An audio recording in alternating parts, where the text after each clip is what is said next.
గత ప్రభుత్వాలు 2002 నుంచి నేనైతే గవర్నమెంట్ స్కూల్లో వంట చేస్తూనే ఉన్నా.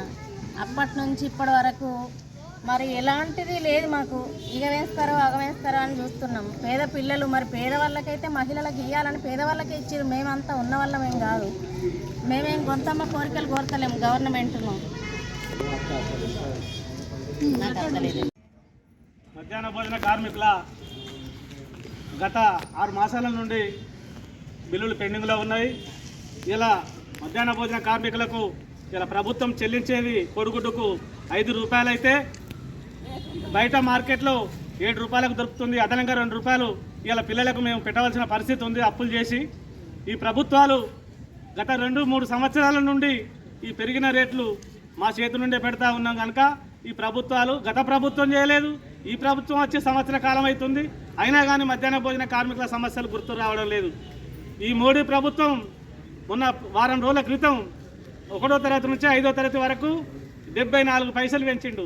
అంటే పేద పిల్లలకు 74 పైసలతోటి మంచి పౌష్టిక ఆహారం అందించాలని 74 పైసలు పెంచిండు 1వ తరగతి నుంచి 5వ తరగతి వరకు. మోడీకి పేద పిల్లల మీద ఉన్న ప్రేమ. అదేవిధంగా ఇంకొకటి 6వ తరగతి నుంచి 8వ తరగతి వరకు ₹1.09 మోడీ ప్రభుత్వం పెంచింది, కేంద్ర ప్రభుత్వం 3 సంవత్సరాలకు. 3 సంవత్సరాల నుండి నిత్యావసర సరుకుల ధరలు పెంచి ఇలా కార్మికుల మీద మోయలేని భారాన్ని మోపి ఇలా అనేక రకాల వస్తువుల ధరలను మార్కెట్లో విపరీతంగా పెంచి ఇలా మధ్యాహ్న భోజన కార్మికులు నాణ్యతగా వండాలి, మెను ప్రకారంగా వండాలి. మెను ప్రకారంగా వండాలంటే ఒక విద్యార్థికి 25 రూపాయల ఖర్చు వస్తుంది. 25 రూపాయలు మేము లెక్కలేసి ప్రభుత్వానికి ఇచ్చినాం. ఇప్పటి వరకు దాని మీద అంచనా లేదు. ఇవాళ ప్రభుత్వాలు మధ్యాహ్న భోజన కార్మికులు విజిట్ చేస్తూ ఉన్నారు. పిల్లలకు నాణ్యమైన భోజనం పెట్టాలని.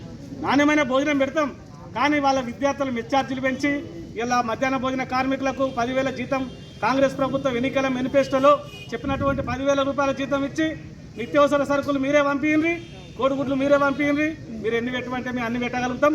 ఇవాళ అప్పుల కొద్దీ లక్షల కొద్దీ కిరాణా షాపులో ఉద్దరు తీసుకొచ్చి పెట్టి నెలల తరబడి బిల్లులు రాక ఇవాళ ఉద్దరు ఇయ్యలేక సతమతమవుతున్నటువంటి పరిస్థితి మధ్యాహ్న భోజన కార్మికులది. ఈ ప్రభుత్వం వెంటనే మా యొక్క సమస్యలు పరిష్కరించకుంటే డిసెంబర్ 10-11 తేదీలలో వంటలు బంద్ చేసి 2 రోజులు సమ్మెకు వెళ్తామని చెప్పి ఈ ప్రభుత్వాన్ని తెలియజేస్తా ఉన్నాం. రాష్ట్ర పిలుపులో భాగంగానే అయినా మా సమస్యలు పరిష్కరించకుంటే జనవరి నుండి నిరవధిక సమ్మెకు వెళ్తామని చెప్పి తెలియజేస్తా ఉన్నాం.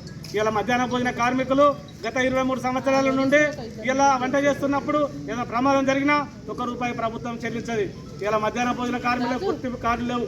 ఇలా మధ్యాహ్న భోజన కార్మికులు 23 సంవత్సరాల నుంచి చేస్తే ఇలా పర్మనెంట్ కావాలి, 4వ తరగతి ఉద్యోగులుగా గుర్తించాలి. వాళ్ళకు కనీసం 3,000 జీతం. ఇలా ఢిల్లీలో ఢిల్లీ రాష్ట్ర ప్రభుత్వం 18,000 రూపాయలు మధ్యాహ్న భోజన కార్మికులకు. ఇలా కేరళలో 26,000 రూపాయలు. అదే తెలంగాణలో 3,000 రూపాయలు మధ్యాహ్న భోజన కార్మికులకు. ఆ 3,000 జీతం సుతం ఇలా పిల్లలకే పెట్టవలసిన పరిస్థితి ఉంది. ఇలా పిల్లలకు మెచ్చార్జీలు పెంచి మంచి నాణ్యమైన తిండి పెట్టచ్చు.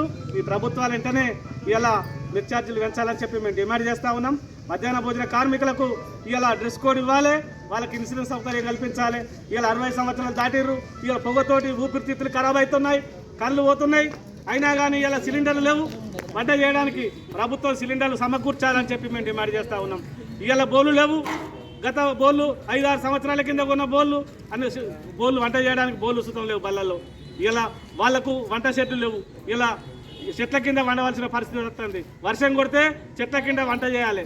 అంటే ఇలా నాణ్యత ఉండాలని చెప్పి ఒక పక్క ప్రభుత్వాలు చెప్తా ఉన్నా వాళ్లకు సౌకర్యాలు లేవు. బళ్ళల్లో వాటర్ సౌకర్యం లేదు. వాటర్ సౌకర్యం ఉన్న కాడ షెడ్ సౌకర్యం లేదు. చెట్ల కింద వండవలసిన పరిస్థితి వస్తుంది కనుక ఈ ప్రభుత్వం వెంటనే వాళ్లకు సమస్యలు పరిష్కరించాలి. పరిష్కరించని ఏడల పెద్ద ఎత్తున ఆందోళన కార్యక్రమాలు చేపడతామని చెప్పి కేంద్ర రాష్ట్ర